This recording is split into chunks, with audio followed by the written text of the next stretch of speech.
আপনাদের বলবো, শুক্র শনি তৈরি করেছে বিশেষ একাদশ যোগ। সুসময় 3টি রাশির মিলবে অর্থ সাফল্য। আজকে সেই ব্যাপারে আপনাদের সাথে আলোচনা করব, কোন 3টি রাশি আমরা 3টে ভাগে ভাগ করেছি। আর যারা ভিডিও দেখছেন তারা পরবর্তী ভিডিওর দিকেও নজর রাখবেন, আমরা এক এক করে 3টে ভিডিও আপনাদেরকে দেব। আসুন জেনে নিই। এবার বলবো কন্যা রাশির কথা। যারা কন্যা রাশির জাতক জাতিকা রয়েছেন তাদের জন্য এই যোগ সৃজনশীলতা এবং পরিকল্পনায় সাফল্য নিয়ে আসছে। যারা নিজের বিশ্লেষণ ক্ষমতা ও পেশাদার চিন্তা দিয়ে কাজ করেন তাদের কাজের ফল মিলবে এখন। চাকরি পরিবর্তন বা ফিনান্স কাজের জন্য সময় শুভ।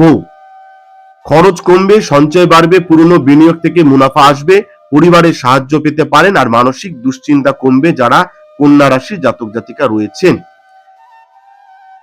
অর্থনৈতিক সমস্যায় ভুগছেন, ব্যবসায়িক সমস্যায় ভুগছেন, চাকরির সমস্যায় ভুগছেন, বাড়িতে অশান্তি লেগেই রয়েছে, বাড়িতে সুখ শান্তি নেই, আপনার শত্রু বৃদ্ধি হচ্ছে, শত্রুরা আপনার ক্ষতি করার চেষ্টা করছে, এইরকম যদি কোনো সমস্যায় ভোগেন অবশ্যই আপনারা কিন্তু বা ব্যক্তিগত যে কোনো সমস্যায় আপনারা আমাদের ফোন নাম্বারে ফোন করতে পারেন।